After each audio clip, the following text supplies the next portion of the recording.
생명의 샘과 이용훈 목사입니다. 요즘 날씨가 많이 추워졌고요.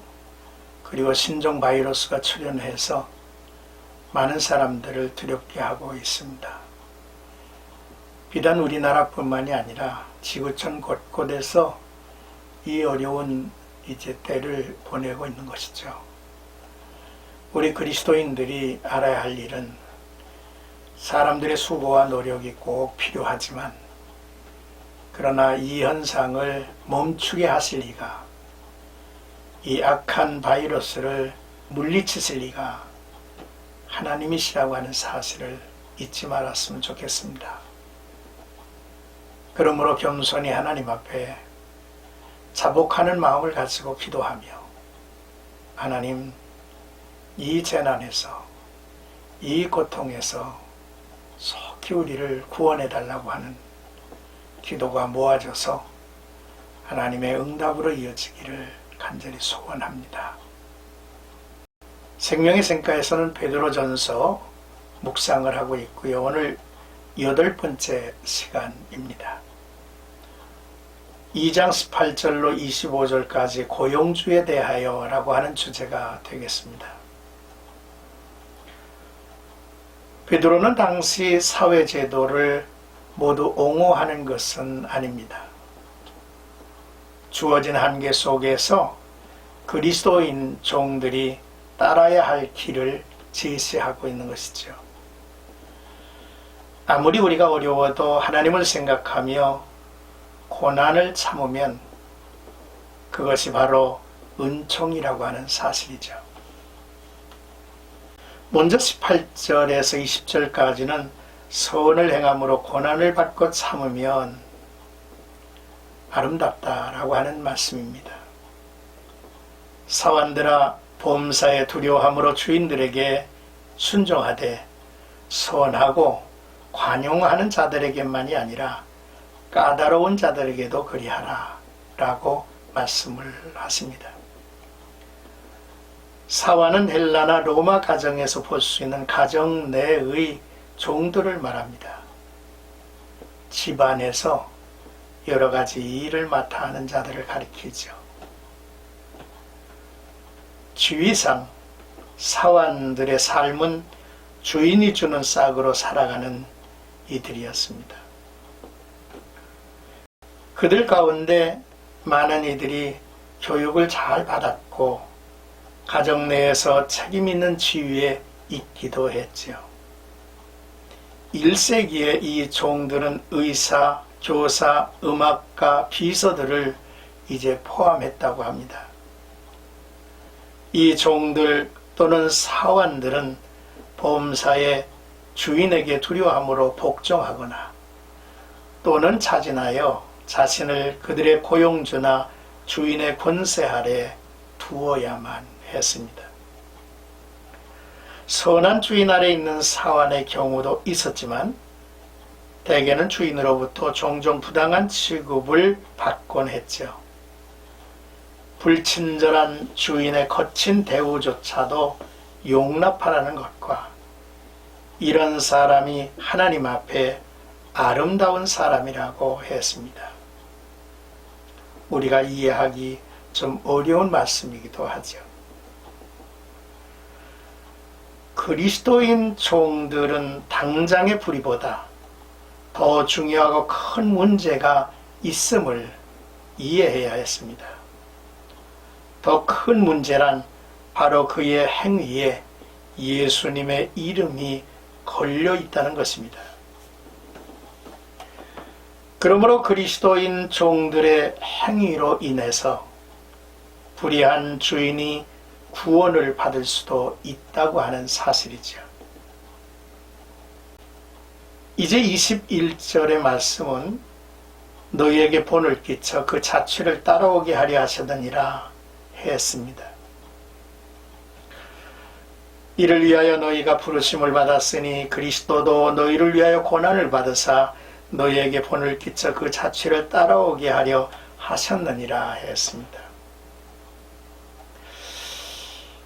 가장 견고한 신자조차 왜 우리가 고난을 겪어야 하는가 라는 의문을 제기할 수 있습니다. 신자는 하나님에 의해 그 상황으로 부르심을 받았다 했습니다. 하나님은 신자를 어두운 데서 불러내어 그의 기이한 빛에 들어가게 하실 뿐 아니라 부당하고 고통스러운 고난을 견디도록 부르시기도 합니다. 그런 고난에 대한 신자의 적절한 반응은 불신세계의 강력한 증언이 될 것이라고 하는 사실이죠. 그러므로 선을 행했는데도 고난을 받고 또 그것을 견디고 있다면 그것이 그리스도인의 소명이라고 말할 수 있다는 것이죠. 그리스도의 고난에 참여하는 것이기 때문입니다. 또한 우리의 부르심의 목적은 우리가 예수 그리스도의 본을 받고 그의 발자취를 따르도록 하셨다고 말합니다. 그리스도도 너희를 위하여 고난을 받으사라고 하셨죠. 우리를 위하여 고난을 받으셨다는 말씀입니다. 이 말은 예수 그리스도께서 부활 승천하셨으나 그 몸인 교회 성도들이 이 땅에서 예수처럼 세상을 위하여 고난을 받고 사는 이들이 되어야 한다는 말씀이지요. 이제 22절에서 25절까지는 너희 영혼의 목자와 감독 되신 이에게 돌아왔느니라 라고 하신 말씀입니다. 베드로는 이사야 53장 9절의 말씀을 빌려왔죠.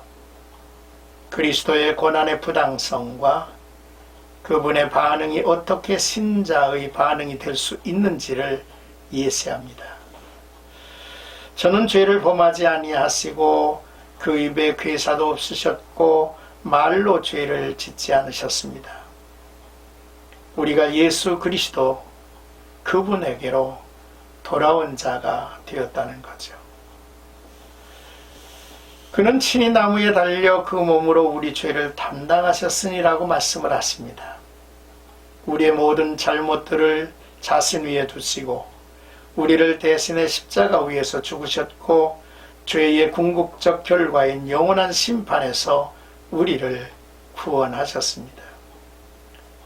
주께서 채찍에 맞음으로 우리는 나음을 받은 것이지요. 우리 죄를 담당하신 예수 그리스도는 우리로 하여금 죄에 대하여 죽고 의에 대하여 살게 하려 하심이라 말씀을 하십니다. 그러므로 이제 확신해도 좋죠. 우리는 목자이신 그분에게로 돌아왔습니다. 하나님께서는 우리가 어떠한 시련과 역경을 만나든지 목자로서 영혼의 감독자로서 우리를 지키시고 보호해 주실 것이기 때문입니다. 자, 오늘의 말씀을 묵상을 하면서 어느 사회, 어느 조직이나 상하관계가 있지 않습니까? 누구나 선한 상관에게는 순종할 수 있습니다.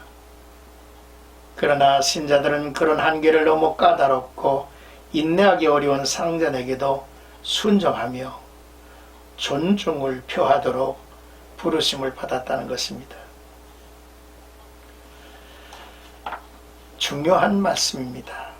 우리의 삶과 행위에 예수 그리스도의 이름이 걸려 있다고 하는 사실이죠.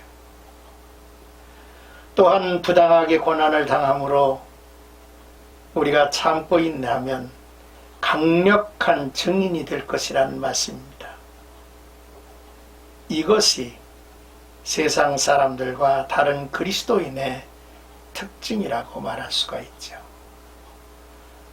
오늘도 우리의 일상에서 예수가 드러나기를 원합니다. 우리의 직장에서 또 우리의 관계 속에서 정말로 저는 예수 그리스도인이다 라고 하는 확실한 증거가 있기를 주님의 이름으로 축복합니다.